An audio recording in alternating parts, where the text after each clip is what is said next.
Salut Célia, Salut Justine. merci d'être là, de retour dans le podcast. Je suis heureuse. Comment ça va aujourd'hui?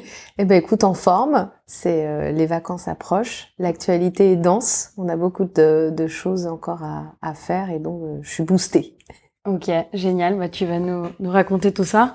C'est un épisode un petit peu particulier celui-ci, parce que t'es déjà passé derrière notre micro, ou plutôt derrière le micro de Brieux, t'es un peu notre superstar. Brieux t'avais interviewé il y a 3 ans, et à cette époque-là, vous aviez un peu dressé le panorama du vrac en France. Donc on y reviendra. T'avais présenté évidemment l'association et vous aviez fait un peu l'état des lieux, toutes les initiatives. Aujourd'hui, on va pas refaire ce podcast. On va voir un peu tout ce qui a évolué. Il y a eu beaucoup de changements ces dernières années sur le sujet, mais aussi pour vous. Donc peut-être avant de revenir sur tout ça, je vais déjà te laisser te présenter. Et ça, c'est peut-être la seule chose qui se répétera par rapport au dernier épisode. Alors donc moi je suis Célia Renson, j'ai 38 ans, j'ai cofondé il y a 7 ans l'association Réseau Vrac qui depuis 2 mois est devenue l'association Réseau Vrac et Réemploi, mais on va en parler, et que je dirige. Aujourd'hui c'est une association qui comprend une quinzaine de personnes, 11 salariés et 1200 adhérents qui sont des entreprises de la filière du vrac et du réemploi des emballages. Et je suis passionnée par ce que je fais. Génial, comme beaucoup d'entre nous, je crois qu'il y a des gens qui passent dans ce podcast. On est nombreux à être passionnés. Du coup, il y a 3 ans, vous avez dressé un petit peu l'état des lieux de là où on en était. Vous abordiez notamment le fait que la cosmétique s'y était. Vous parliez également des derniers éléments d'un point de vue réglementation, comportement. De manière assez synthétique, si tu y arrives, quelles sont un peu les grandes avancées ou les éléments marquants ces 3 dernières années? Alors effectivement, la dernière fois qu'on s'était vu, c'était la promulgation de la loi anti-gaspillage pour une économie circulaire. Donc c'était quelque part un grand moment pour la filière, puisqu'on venait d'introduire dans la loi une définition de la vente en vrac.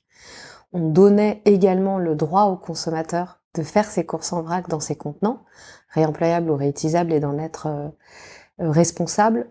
Et on demandait également aux produits sous SIQO, AOP, IGP, de revoir leur cahier des charges pour les adapter à la vente en vrac si possible. Et donc par rapport à ça, forcément on a eu par exemple le riz de Camargue qui a autorisé l'utilisation de son IGP pour la mettre sur les bacs à pelles et les silos pour le riz. On a eu Parti Cosmétique effectivement un développement à ce niveau-là. Donc là on arrive par exemple cette année, il y a une coalition de grandes marques du secteur de la parapharmacie qui se sont réunis. Donc le projet avait commencé à naître il y a 3 ans, et là il est opérationnel en pharmacie, et on peut trouver donc différents shampoings, gels douche destinés au grand public de marques différentes en parapharmacie. Donc on a aussi cette notion de coopétition qui s'est créée, et dans un nouveau secteur. Donc on a à la fois la cosmétique, à la fois des grandes marques, à la fois un nouveau secteur, un nouveau canal de distribution. Par exemple, si on pouvait donner cet exemple-là, c'est aussi l'arrivée des grandes marques dans le vrac qu'on ne voyait pas avant, plutôt pour des raisons d'image. Voilà, elles avaient besoin de se dire, mon produit, s'il est distribué en vrac, il doit l'être dans les mêmes conditions que lorsque le consommateur ouvre un petit paquet chez lui. Et depuis, l'innovation a beaucoup bougé. Dans la filière, on a recensé qu'on a environ une innovation par mois depuis 6 ans. C'est énorme. On a une filière qui bouge beaucoup, qui s'adapte pour répondre aux demandes des consommateurs, à la potentialité de distribuer différents produits, complexes ou pas, et de faciliter le parcours d'utilisation. Et donc, on a beaucoup d'innovations au niveau des équipements de distribution, donc qui ont permis justement aux grandes marques d'y aller. Et si je devais donner un dernier point, c'est la loi climat et résilience, qui a été promulguée également depuis qu'on avait fait ce podcast-là, On a beaucoup, nous, travaillé avec le gouvernement, avec les députés sur ces 2 lois-là pour faire entrer le vrac. Et sur la loi climat et résilience, c'est le fameux article 23 qui dit que les magasins de plus de 400 mètres carrés doivent consacrer 20% de leur surface de vente ou de leur assortiment ou de leur chiffre d'affaires aux produits vendus sans emballage, y compris la vente en vrac. Donc là, en ce moment, on attend encore 2 décrets qui doivent être publiés, un issu de la loi GEC, un issu de la loi climat sur le vrac.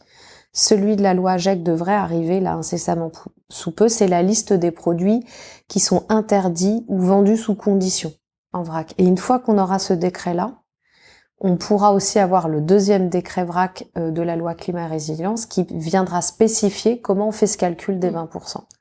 Donc on est en attente de ces décrets côté vrac et c'est ce qui va aussi continuer à accélérer le développement. Mais en tout cas, ce que l'on peut dire, c'est qu'à la fois côté distributeur et côté marque, ils ne les attendent pas pour s'y mettre puisqu'on voit des coalitions se monter. Un dernier exemple au niveau des marques, donc j'ai donné celui de la parapharmacie sur les cosmétiques. On a là depuis 1 an la Smooth Bulk Coalition qui a été montée à l'initiative du groupe Bell et qui rassemble autour d'elle d'autres marques pour justement s'assembler, faire de la coopétition et trouver ensemble des réponses techniques, parcours consommateurs, etc. pour distribuer en vrac des produits qui ne l'étaient pas ou qui sont complexes, comme du miel, des produits laitiers, du fromage, des pâtes à tartiner, des huiles, etc. En tout cas, qui sont moins courantes. Le vrac est arrivé en France dans les années 80, d'abord sur les produits secs, parce que c'était ce qui est le plus facile à distribuer. Donc voilà où on en est. Ok. Ouais, ce que je constate, moi, il y a quelque chose qui m'a marqué quand j'étais au salon du vrac il y a quelques mois là que vous avez organisé. Et en fait, j'ai été assez agréablement surprise par le fait que c'est plus un sujet qui est uniquement réservé aux microbrasseries ou aux marques un petit peu alternatives ou à la marge. Et qu'il y a vraiment beaucoup de là t'en as mentionné plusieurs, mais que c'est devenu un sujet desquels les grandes marques sur certains produits s'emparent, quoi. Et ça doit l'être, parce qu'en fait, si on veut transformer à grande échelle la société, on le fait d'abord effectivement avec les pionniers, ceux qui ont l'intuition, ceux qui ont envie et qui mènent la barque. Mais souvent, ça reste une niche et ça ne s'adresse qu'à une partie de la population. Et nous, ce que l'on veut, c'est réduire à grande échelle les emballages jetables, le gaspillage alimentaire. Et quand aujourd'hui, on sait que les Français font majoritairement leurs courses en hyper, en supermarché, il faut qu'on puisse trouver du vrac ou des produits vendus dans des emballages consignés, là où les gens sont, là où les gens font leurs courses. Et ensuite, chacun fera son chemin d'aller un peu plus loin ou pas dans sa démarche, d'aller découvrir d'autres fabricants, d'autres marques, d'autres typologies de produits. Mais on doit d'abord leur proposer, dans leur parcours d'achat, là où ils ont habitude, sur les produits qu'ils ont l'habitude de consommer, un emballage alternatif, sans, c'est en vrac, ils viennent avec leur contenant, ou alors dans un emballage consigné. Ouais, ok. Et on verra après, il y a une question qui me chatouille, qui est celle des comportements aussi individuels, mais je vais garder cette question en tête. Peut-être un point, c'est que du coup, cette interview d'il y a 3 ans, il avait eu lieu la veille du Covid, donc en février.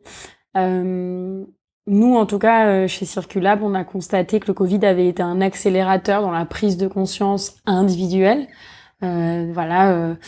Les personnes qui veulent plus de sens dans leur métier, qui se sont mis à fabriquer eux-mêmes leurs produits, etc. Pour vous, il y a eu quand même un impact parce que ça a été aussi le retour de l'usage unique. En tout cas, c'est ce que nous disent les chiffres et nos poubelles, quoi. Donc, du coup, j'ai 2 questions. La première, c'est comment le Covid a pu impacter en fait vos métiers et la filière. Et par ailleurs, est-ce que cette prise de conscience au niveau individuel, ça a vraiment été un accélérateur aussi de la transformation des modèles et des comportements? Il y a plusieurs choses. On peut dire peut-être en résumé, après on va analyser un peu plus finement. Il y a eu effectivement 2 mouvements parallèles et contradictoires.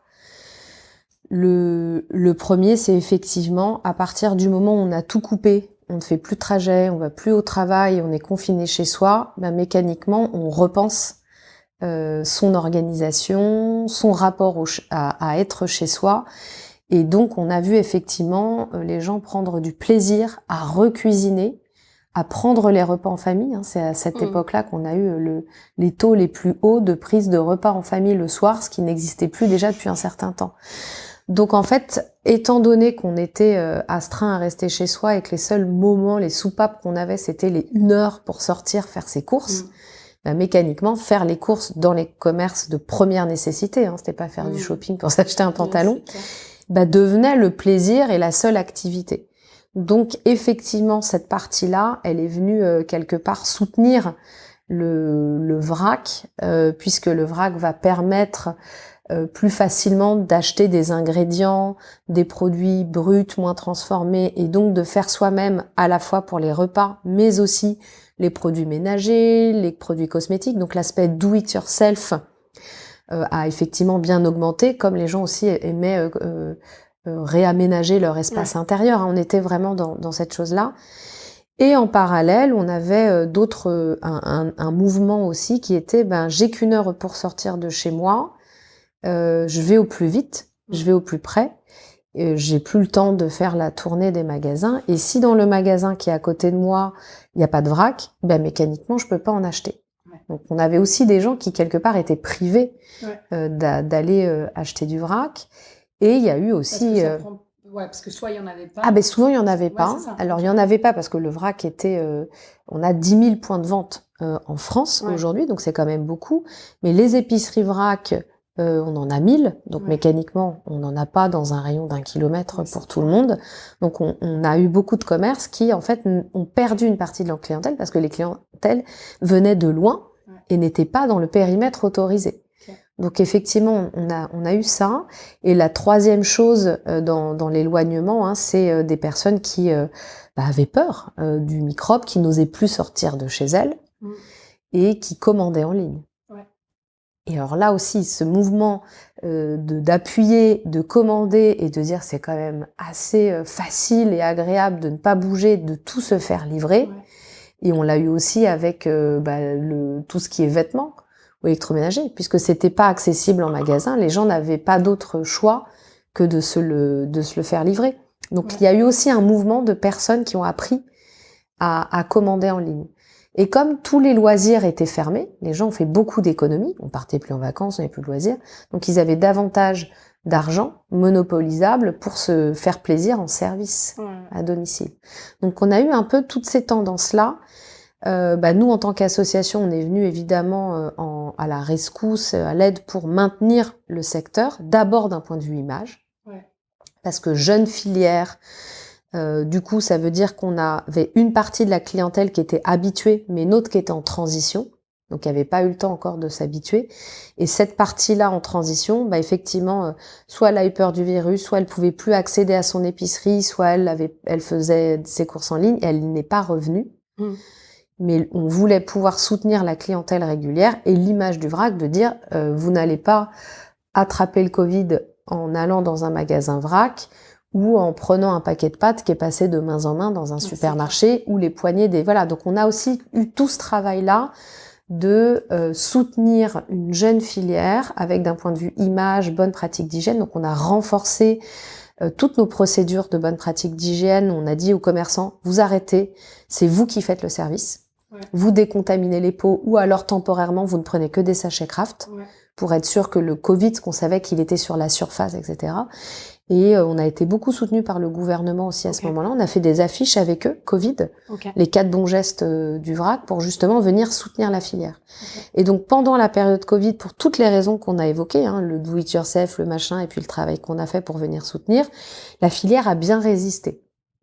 Néanmoins, à la sortie du Covid, et c'est là que c'est intéressant, quand vous enfermez pendant 2 ans des gens chez eux et que d'un coup tout réouvre, qu'est-ce que vous avez envie de faire mécaniquement ? Vous avez envie de sortir, vous n'avez plus envie de faire vos courses, vous n'avez plus envie de cuisiner, vous avez envie de prendre du bon temps et de profiter. Et donc c'est là où on a eu une érosion supplémentaire du nombre de clients. Donc ceux qui avaient pas eu le temps d'être habitués, plus les nouveaux qui avaient envie de faire autre chose. Et donc on a, à la sortie de la crise Covid, donc c'était 2021, mai-juin 2021, là on a vu que les gens ne revenaient plus en magasin. Ça s'est inversé, quoi, les dîners de famille c'était fini. C'est ça, exactement.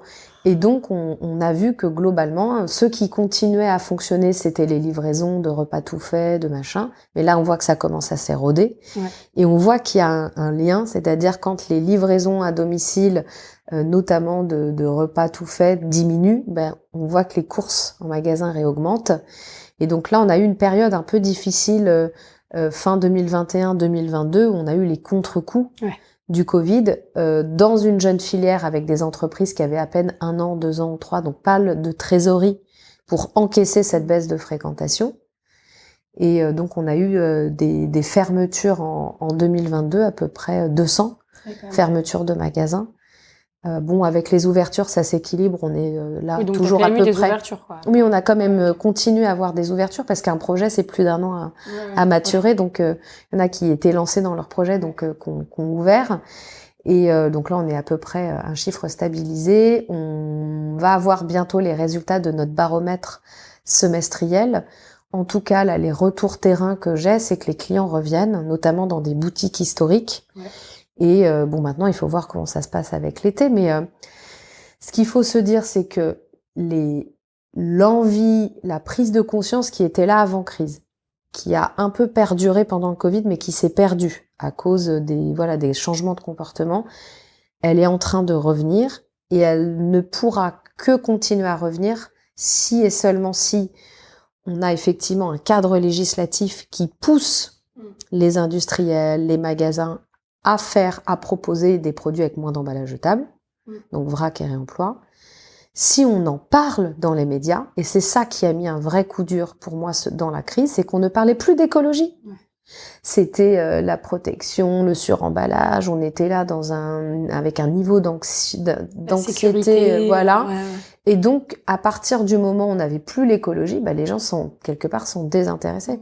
Donc, si on arrive à reparler d'écologie, de déchets, de plastique, qui reste quand même une réalité, on a un accroissement de la production d'emballages plastiques qui est démentiel. Alors qu'on a des emballages de plus en plus fins, les volumes explosent avec la vente à emporter, le suremballage, la production, etc. Donc, il faut qu'on ait un cadre législatif favorable, qu'on continue à en reparler dans les médias et que nous, on accompagne le secteur avec un certain nombre d'initiatives pour aller à la rencontre des clients et inscrire ces modes de consommation dans leur vie, dans leur parcours. Ouais. Et ça, vous sentez quand même, toi de ton expérience, mais aussi, de ta vie de citoyenne et de francilienne, les comportements individuels, les achats, ce que tu évoquais aussi sur le Covid avec renouer ce lien au repas, à la cuisine maison, etc. C'est des tendances qui ont été très ponctuelles et ou est-ce que tu sens qu'il y a quand même Il va falloir s'ajuster. Ouais. Le télétravail a fait beaucoup de mal à la consommation. Parce que quand on va au bureau tous les jours, on a un trajet, on a des habitudes, on fait une course ou pas sur la route, et à partir du moment où on a tout coupé, ce qui s'est passé, c'est que les gens ont eu l'impression de gagner énormément de temps. Ouais.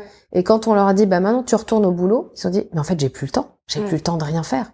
Donc tout est arbitrage de temps et d'argent. Ouais, c'est clair. Et je pense qu'on n'en est pas encore totalement sorti parce que les règles de télétravail, moi j'ai des amis là qui me disent ça y est, moi mon entreprise, ils veulent qu'on retourne tous au bureau, fini le télétravail. Bon, moi typiquement chez Réseau Vrac et Réemploi on le garde parce qu'on garde cette souplesse. Donc on a encore des règles et un retour à la normale qui n'existera pas. Donc il faut qu'on retrouve notre nouvel équilibre.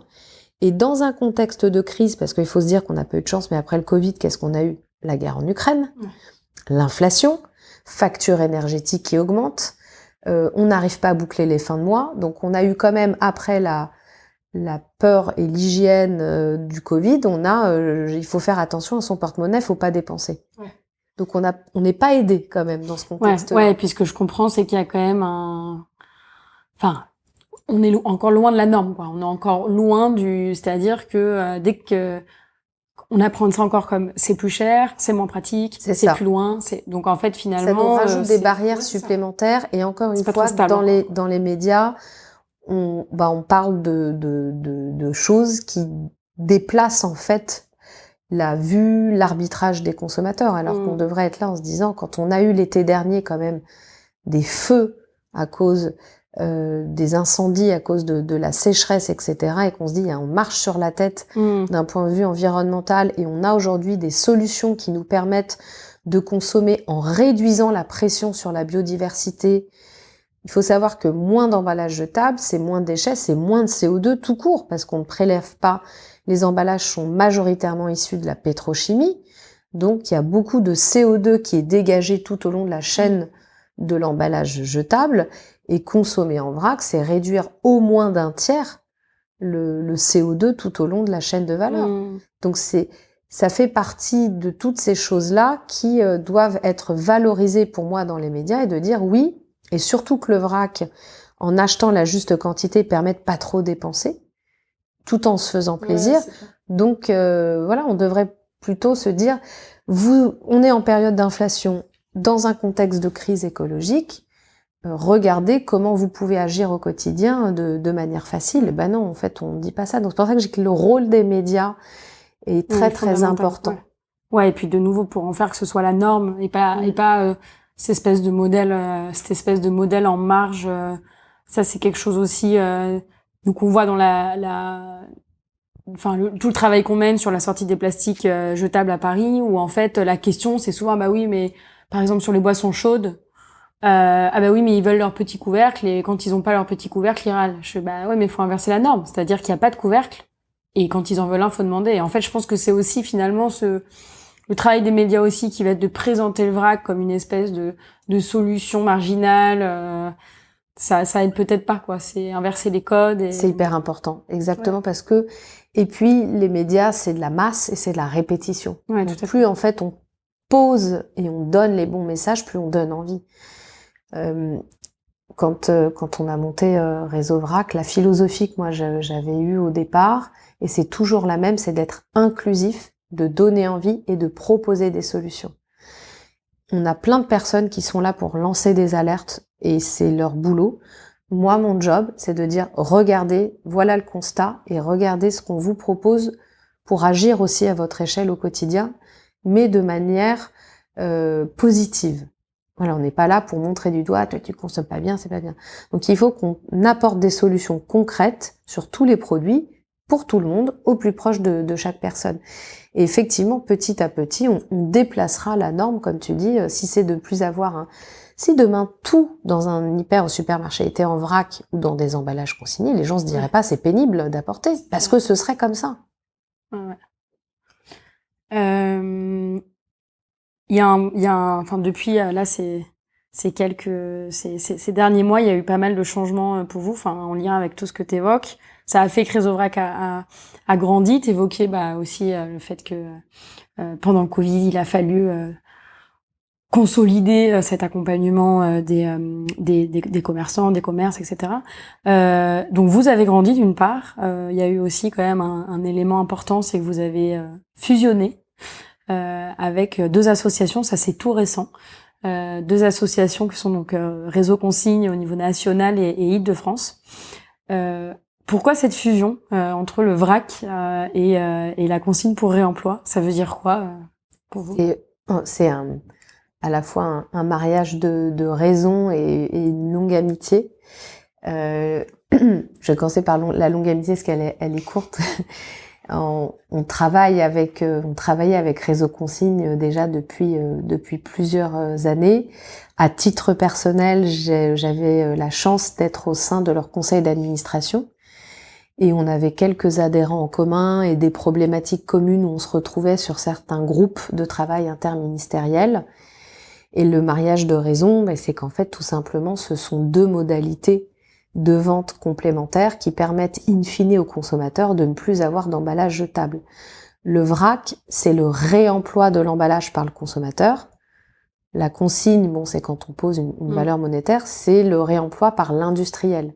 Donc en fait, on voit bien qu'on avait les deux jambes du réemploi des emballages dans la globalité, et que pour des raisons législatives, techniques ou de canaux de distribution, parfois on pouvait avoir des produits qui étaient préférables à être vendus en vrac et parfois plutôt en emballage consigné. Mais les deux ensemble permettent d'avoir une vraie offre complète pour le consommateur, faire toutes ses courses avec soit du vrac, soit du consigné, mais in fine, pas d'emballage dans sa poubelle. Donc c'était en fait une évidence. Et on avait de tout temps des épiceries vrac qui proposaient déjà les deux. Ouais. Qui proposaient certains produits dans des emballages consignés, des pots de miel, de confiture, du vin. Et donc c'était assez évident de nous rapprocher. Au fur et plus on travaillait ensemble, plus on voyait l'affinité et surtout la nécessité d'être plus forts ensemble, parce qu'on reste des associations de petite taille face à un combat qui est énorme. Plus le sujet de se dire essayons de nous rapprocher et de se rassembler pour porter une seule et même voix, celle de l'alternative à l'usage unique. Ouais, il y a quelque chose aussi, moi, quand vous avez annoncé votre fusion, vous avez aussi insisté sur le fait que le vrac avec de l'usage unique, ce qui pourrait être le cas, hein. Enfin, tu vois, le sachet Kraft. Le sachet Kraft, par exemple, en fait, n'a pas de sens. Donc, ça vient aussi appuyer le modèle vrac a du sens. Bon, on dirait qu'un sachet Kraft, c'est toujours moins pire que ce suremballage, etc. N'empêche que, voilà, ça appuie fortement le fait que le modèle vrac doit, par sa nature et son objectif d'impact positif écologique, se faire dans des réemploi, quoi. Enfin, dans des contenants réemployables, exactement. Ça permet de démocratiser et de booster en fait ces deux marchés. Cette fusion-là, elle est là pour ça. Ok. Et du coup, bon, tu commences un peu, même si c'était déjà le cas, mais en tout cas, à te spécialiser, je sais pas, mais en tout cas t'intéresser, t'en es un petit peu forcé à tous ces sujets de consigne et de réemploi. Il y a beaucoup de choses qui se développent en France, mais aussi au niveau européen. La France est quand même bien avancée sur ces sujets-là. Et puis on a les exemples de tout ce que tu as mentionné avant et le soutien qu'il y a eu aussi d'un point de vue, du gouvernement. Récemment, il y a eu l'annonce de la secrétaire d'État à l'écologie qui a annoncé la généralisation des bocaux, des bouteilles en verre et de la consigne pour réemploi d'ici 2 ans. 2 ans, c'est bientôt. Alors, comment on fait d'ici 2 ans pour qu'il se passe un maximum de choses et quelle est un peu la mobilisation des acteurs autour de cette annonce? Effectivement, ça fait moi là depuis janvier que je suis tous les sujets du réemploi et l'année 2023 est l'année phare en France du réemploi parce qu'on a déjà un certain nombre d'échéances qui arrivaient issues de la loi AGEC, comme la vaisselle, t'as dû suivre, réemployable dans les fast-foods de plus de 20 places assises. On devait avoir au 1er janvier une interdiction de la vaisselle jetable, on l'a toujours pas, donc nous on suit maintenant ce sujet-là. Et aussi on a la concertation consigne pour recyclage et réemploi qui n'avait pas pu aboutir à la loi AGEC au moment de la rédaction de la loi AGEC et qui était prévue d'être redébattue là. Donc on est dedans. Donc depuis janvier, on est dans une concertation autour de faut-il ou pas redéployer la consigne pour recyclage et réemploi afin d'atteindre des objectifs de réduction par 2 des volumes de bouteilles plastiques, afin d'améliorer, donc ça c'est côté recyclage, les taux de collecte des bouteilles plastiques, etc. Et donc pour nous, ce moment-là est très important. Et donc on a monté un collectif qu'on appelait le collectif réemploi, composé d'une 12aine d'acteurs, associations environnementales comme Zero Waste France, Surfrider, Fondation Tara Océan, No Plastic in My Sea, France Nature Environnement, etc. Et des acteurs de l'économie circulaire comme EC 2027, la Fondation Minduru, la Fondation européenne, l'association européenne New Era, également le mouvement Impact France, enfin bon bref, un ensemble voilà d'acteurs pour justement la fédération Aircube également, un certain nombre d'acteurs pour dire, dans le cadre de cette concertation-là, on doit absolument sortir avec une annonce, avec un engagement du gouvernement que oui, il y aura bien la consigne pour réemploi, parce que seulement si on regarde le code de l'environnement, traitement de hiérarchie des modes des déchets, c'est seulement la réduction et le réemploi qui vont d'abord permettre de réduire et d'atteindre cet objectif de moins 50% de bouteilles en plastique. Et ensuite, ce qu'on n'arrivera pas, ok, on le recyclera. Donc, porter la voix du réemploi dans cette concertation-là était important. Et pour donner un chiffre, de temps de parole, on n'a eu que 10% du temps de parole depuis le début de la concertation. Tout tournait autour du recyclage. Et donc, on a porté une contribution au nom du collectif où on a dit effectivement, on a en France un début de filière. On a à peu près 2000 emplois existants autour de la consigne. Donc, on ne part pas de zéro. On a des objectifs de loi AGEC à atteindre, les 10% d'emballage réemployés en 2025, c'est dans 4 ans. On doit faire x10 en 4 ans, parce qu'on n'a que 1% des emballages aujourd'hui qui sont employés. Le secteur du CHR, café, hôtellerie, restauration, fait déjà du réemploi à 40% en moyenne. Donc ça veut dire que c'est possible. On a des régions qui le font encore. Maintenant, si vous voulez réduire le volume de bouteilles plastiques, atteindre les 10% d'emballage, il va falloir qu'on structure cette filière, qu'on planifie, qu'on organise un système national du réemploi des emballages. Et ça ne va pas se faire tout seul, ça doit passer par une feuille de route du réemploi des emballages, comme on a eu une feuille de route économie circulaire, où on met autour de la table toutes les parties prenantes, on se donne 1 an avec 5 chantiers opérationnels, et à l'issue, on a une feuille de route opérationnelle prête à l'emploi, où on sait exactement combien de centres de lavage, où est-ce qu'il les faut, quelle capacité, on réindustrialise le territoire pour construire par exemple les machines qui vont nous permettre de déconsigner les bouteilles, on va organiser la collecte, on va créer le système de gouvernance, le modèle financier, parce que tout ça, ça reste à créer, et on va accompagner les consommateurs dans ce geste du réemploi. Donc voilà, en résumé, c'était ça notre contribution. Et on l'a faite le 1er juin. Et on a 2023 là cette année, et on a eu la chance une vingtaine de jours après d'avoir cette annonce, alors que la concertation n'est toujours pas finie. Mais une partie des études ADEME, parce qu'il y a des études ADEME en parallèle, venaient de sortir et disaient oui, tous les voyants environnementaux sont au vert, il vaut mieux réemployer du verre que de le jeter. Et donc le 22 juin, on a eu l'annonce de la ministre qui a dit « Je veux généraliser la consigne pour réemploi du verre, bocaux, bouteilles, d'ici 2 ans. En attendant, vous continuez les expérimentations, mais d'ici 2 ans, on doit passer. » Donc on a été agréablement surpris de cette sortie qui était un peu inattendue parce que la concertation n'était pas finie, mais qui du coup, nous on le prend quelque part comme une victoire pour notre collectif, parce que c'est ce qu'on porte depuis le début de la concertation et puis globalement depuis des années.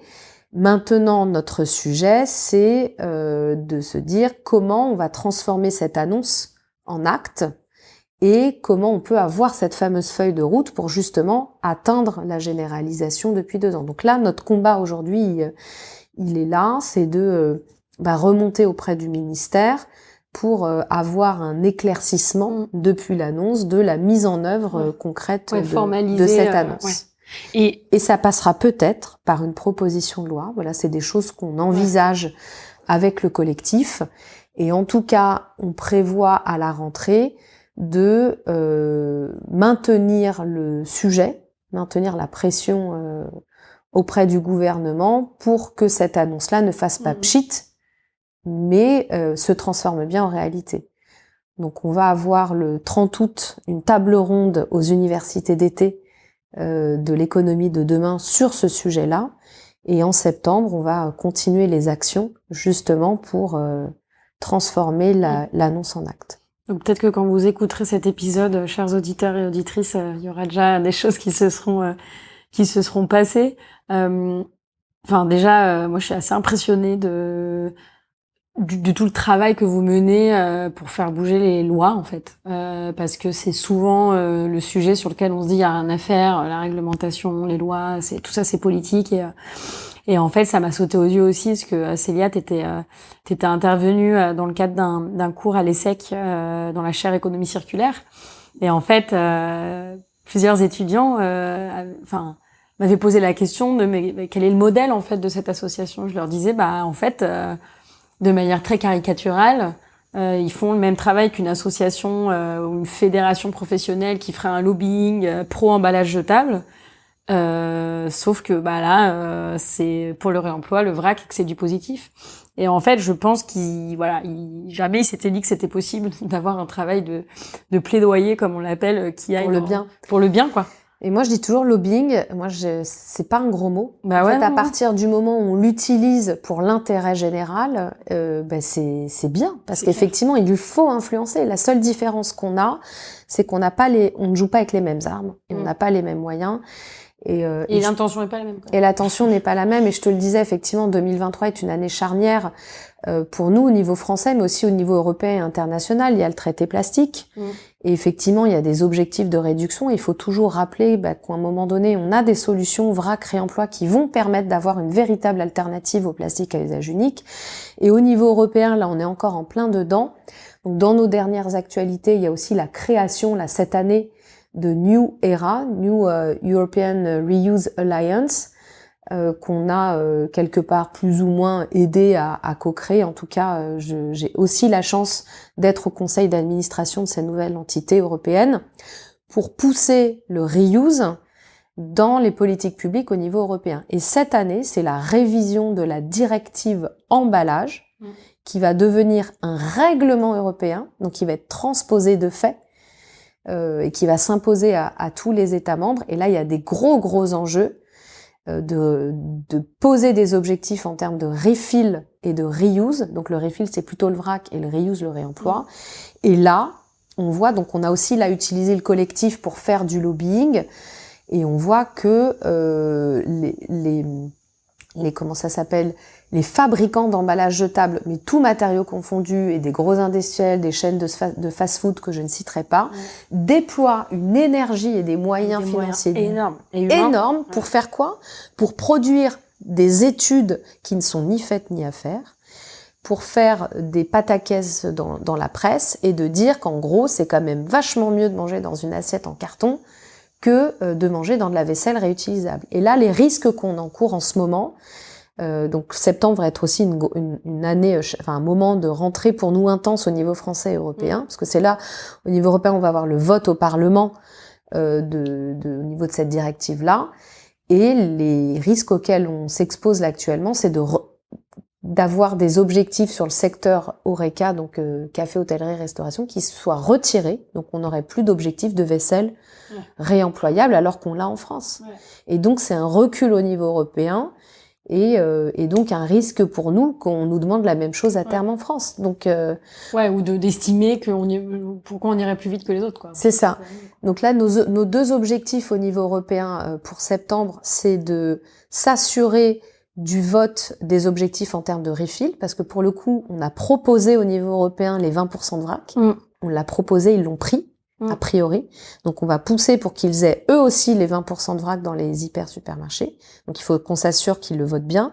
Et par contre, qu'on s'assure qu'ils votent contre la suppression des objectifs de reuse dans le secteur HoReCa. Donc là, on a beaucoup d'enjeux. Parce que tout ce qui est un risque pour l'Europe est à terme forcément un risque pour la France, et puis un regret, un retour et un recul très regrettable pour nos secteurs. Donc c'est vrai qu'il y a beaucoup d'enjeux là-dessus.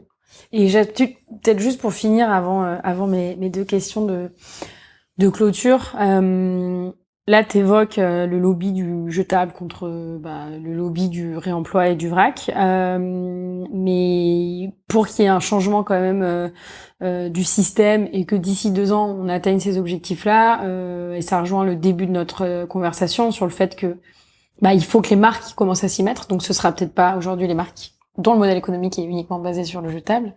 Mais du coup, comment est-ce que vous travaillez justement avec les les points de vente ou je sais pas. Est-ce qu'il y a un écho? Est-ce qu'il y a quand même tu vois, dans cette concertation, il y a eu un intérêt aussi de certaines assos. Ce matin, là, juste avant de venir, j'étais avec une grande marque que je ne citerai pas, qui justement, je lui présentais l'association. Et elle me disait, effectivement, on a besoin d'être aidé et d'être encadré avec des personnes comme vous, parce que c'est pas notre modèle. Ouais, c'est ça. Donc on sent qu'elles ont envie de s'y mettre, mais c'est tellement en rupture que c'est beaucoup de capex, c'est beaucoup de dépenses en investissement, c'est un autre modèle, il n'y a pas de rentabilité tout de suite, et donc c'est ça qui en fait angoisse, c'est de se dire, ça fait peur de se dire, tout est huilé, je gagne bien ma vie, et là on me demande de réinvestir dans quelque chose qui est coûteux, qui est contraignant, où je suis pas sûre d'avoir de la demande en face. Donc nous on essaye, c'est pour ça qu'on fédère au sein de l'association les 3 maillons de la chaîne de valeur. Je l'ai pas dit, les 1200 entreprises, c'est en début de chaîne les fabricants, les industriels, les marques, les metteurs en marché, ceux qui ont les produits. Au milieu, tous les apporteurs de solutions, les équipementiers. Et en bout de chaîne, les magasins, les distributeurs. Et en ayant avec nous les 3 maillons de la chaîne de valeur au sein de l'association, on peut les faire avancer ensemble, les faire discuter, se rencontrer et travailler pour trouver les solutions qui vont permettre à telle marque de trouver le bon équipement et de faire un test, par exemple, avec tel magasin. Comme ce que tu mentionnais sur les pharmacies tout à l'heure. Voilà. Donc, pour les accompagner, il faut quand même réunir plusieurs choses. Il faut qu'il y ait une vraie volonté politique. Et ça, c'est globalement pour moi un peu ce qui manque. C'est une volonté affirmée avec une vision. Et une vision moyen-long terme. Non, on n'a pas de retour sur investissement immédiat, mais on a des objectifs, on doit transformer nos modèles, donc on doit mettre tout en œuvre pour effectivement réduire, atteindre ces 10, même plus tard 20% d'emballage réemployable, et de se donner les moyens d'y arriver. Donc on a aujourd'hui des outils financiers, mais qui ne sont pas suffisants. On a les fonds réemploi, des éco-organismes, Citeo et l'Éco, donc là c'est la première année, doivent consacrer 5%... 2 éco-organismes du réemploi, du recyclage, doivent consacrer 5% de leur budget au réemploi. Donc ça fait 50 millions d'euros pour Citeo, 1 million d'euros pour l'Éco. C'est bien, mais c'est pas suffisant. Il nous faudrait au moins 1 milliard d'euros pour accompagner le changement. Donc là, aujourd'hui, c'est quand même un premier levier pour accompagner les grandes marques à s'y mettre.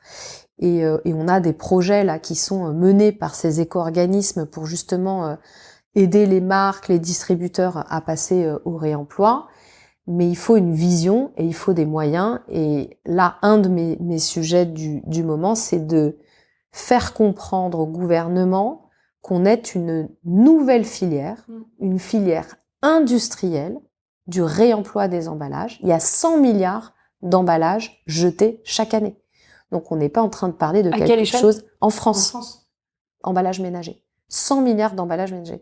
Donc, il y a une véritable industrie du réemploi avec un potentiel qui nous permettrait d'avoir la main sur nos emballages en cas de crise nouvelle où on referme les frontières, d'être en maîtrise en circuit fermé, de réduire la facture énergétique. Quand on lave un emballage, c'est moins d'eau qui est utilisée que pour fabriquer quand même un emballage neuf, c'est moins d'énergie fossile, c'est moins d'énergie aussi pour chauffer, etc. Donc on a des coûts qui sont à terme inférieurs et donc qui permettent de réacheter un emballage nettoyé moins cher et aussi d'éviter l'inflation à terme des produits. Donc en fait, on n'a que des avantages, créer de l'emploi, etc. Donc moi, mon sujet du moment, c'est de montrer au gouvernement, et notamment à Bercy, objet de mon rendez-vous tout à l'heure, qu'on est une véritable filière industrielle. Il y a eu un loupé, là, dans le projet de loi Industrie verte, de faire de la place, justement, à ces industries. Eh bien, il faut pouvoir le montrer et de se dire, comme vous avez investi des milliards dans l'industrie du recyclage, investissez à nouveau des milliards dans l'industrie du réemploi.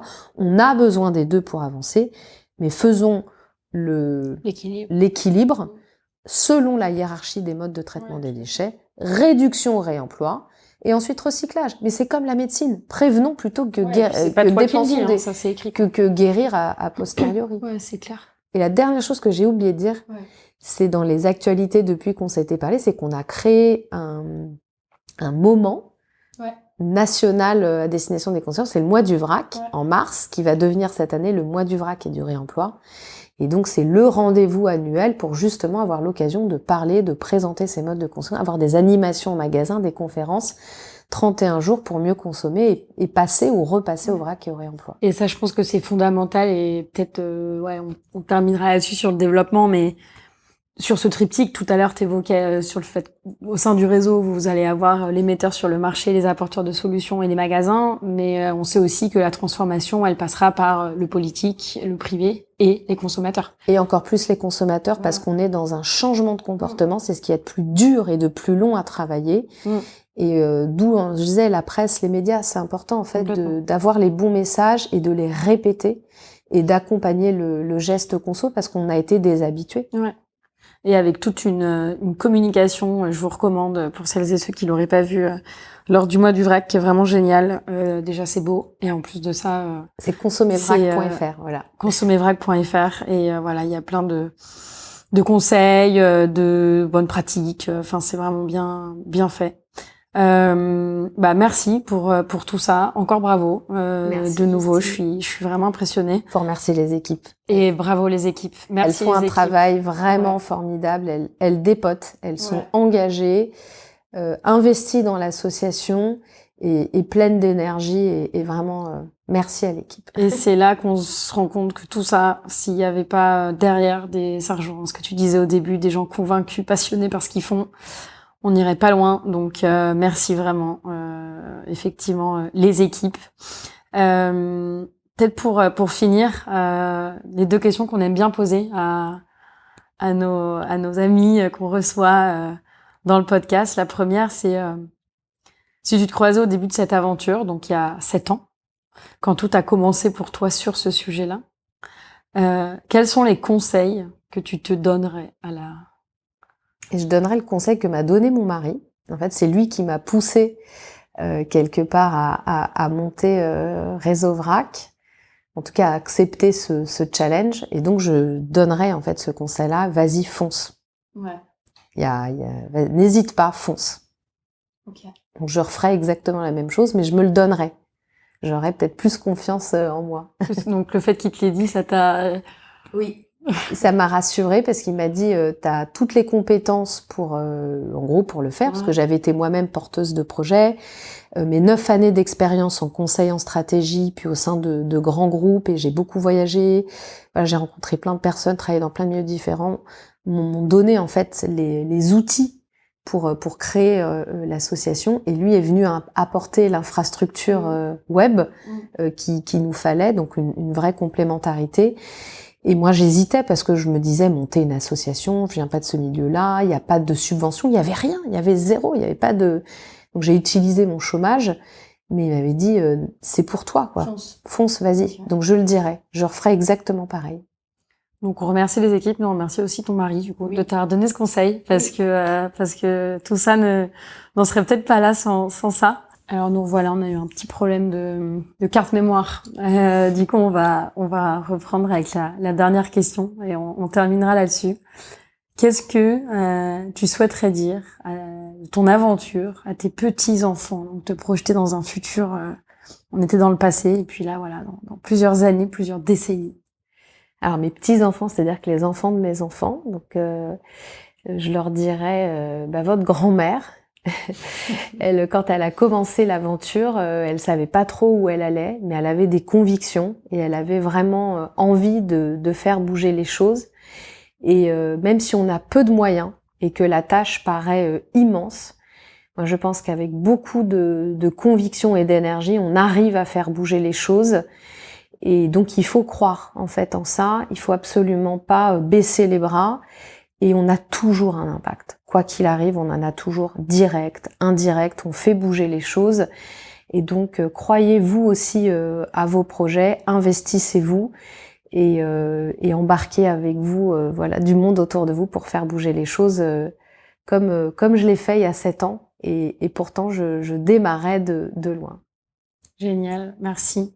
J'aurais aimé que mes grands-parents me disent ça, moi, petite.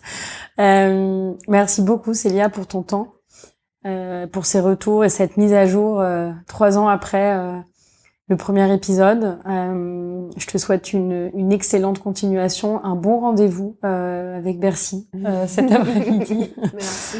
Et du coup, pour les infos, donc c'est consommonvrac. Non. Alors on a trois Alors sites. 3 sites, vas-y. Réseauvrac et réemploi.org, le site de l'association. Salonduvrac.com, le site du salon. Et consommervrac.fr, le site grand public pour tout savoir sur le vrac et bientôt le réemploi. Et moi, je peux donner 2 rendez-vous. Allez, vas-y. Allez, prochain rendez-vous en mars 2024, mois du vrac et du réemploi.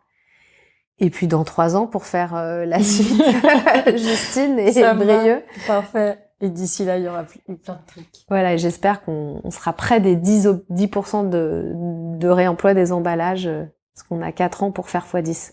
On y sera. Merci beaucoup, Célia. Merci Justine.